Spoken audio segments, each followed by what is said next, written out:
مجھے ڈر لگتا ہے اللہ تبارک و تعالیٰ کے عذاب سے کہ یہ پوری عالم اسلام اس وقت جس بے غیرتی میں، بے حسی میں، بے حمیتی میں گرفتار پھنسا ہوا ہے، کہیں اللہ تعالیٰ کو ناراض کر کے یہ پورے عالم اسلام کے لیے تباہی کا پیش خیمہ نہ ہو۔ رمضان کا مہینہ مواسات کا مہینہ پیدا ہو، تم اپنے گلی چھوڑنے اڑا رہے ہو، تم افطار کی دعوتیں کر رہے ہو، تم لوگوں کو کے لیے کھانے تیار کر رہے ہو، ہنسی اڑا رہے ہو، عیاشیاں کر رہے ہو، اور تمہارے بھائی، تمہاری بہنیں، تمہارے بچے، تمہاری اولاد ذبح ہو رہی ہے، تاریخ کے بدترین طریقے پر ذبح ہو رہی ہے۔ 30,000 سے زیادہ بچے، عورتیں، مرد بے گناہ شہید کیے جا چکے ہیں۔ تمہارے کانوں پر جوں نہیں رنگتی اور کہتے ہو ہم رمضان منا رہے ہیں، ہم رمضان کا استقبال کر رہے ہیں۔ رمضان کا استقبال دعوتوں سے ہوتا ہے، رمضان کا استقبال بڑے بڑے کھانے کا انتظام کرنے سے ہوتا ہے، رمضان کا استقبال اللہ کے حکم کی تعمیل سے ہوتا ہے۔ کیا کیا تم نے اس رمضان کے اندر اپنے فلسطینی بھائیوں بہنوں کے لیے؟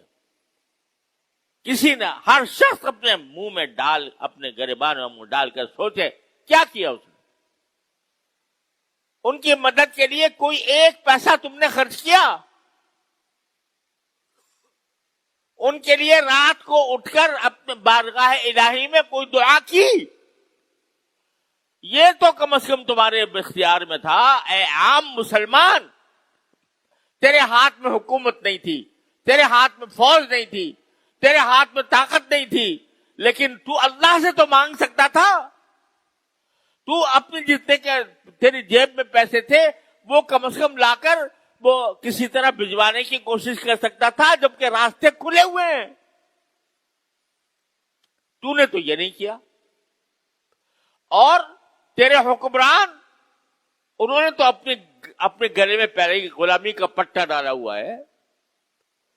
تو نے کبھی ان سے بھی یہ کہنے کی جرات نہ کی کہ ہم غلام رہنا نہیں چاہتے، اور ان کو متوجہ کرتے کہ تم یہ فلسطین کے بارے میں کیا کر رہے ہو۔ تو یہ بس یہ مزے اڑا لینا کہ بھئی رمضان کا مہینہ ہے، اس میں رحمتیں آ رہی ہیں، اس میں مغفرتیں آ رہی ہیں، اس میں افطار کرانے کا ثواب مل رہا ہے، اس میں فلاں فلاں کاموں کا ثواب مل رہا ہے۔ ارے ڈرو اس بات سے کہ کہیں اللہ تعالیٰ کا عذاب نہ آ جائے ہمارے اوپر، جس بے حسی اور بے غیرتی کا ہم اس رمضان کے اندر مظاہرہ کر رہے ہیں اپنے فلسطینی بھائیوں کے خلاف۔ تو میرے بھائیوں، حکمرانوں کا جو کام تھا وہ اپنی سیاستوں میں، اپنی کرسیوں میں، اپنے مسائل میں، وہ ان کا سارا سوچ فکر کا محور وہ اپنی سیاست ہے۔ ان کو پتہ نہیں، پتہ ہونے کے باوجود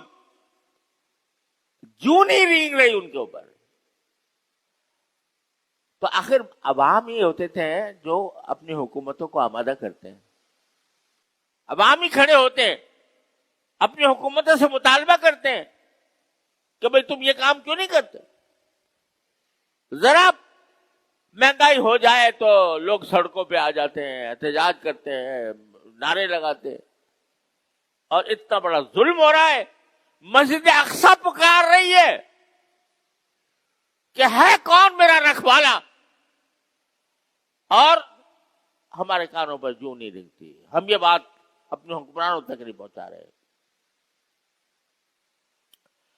ڈر لگتا ہے اللہ تعالیٰ کی عذاب سے۔ تو میرے بھائیوں، اس کا شعور پیدا کرو، اس فریضے کا شعور پیدا کرو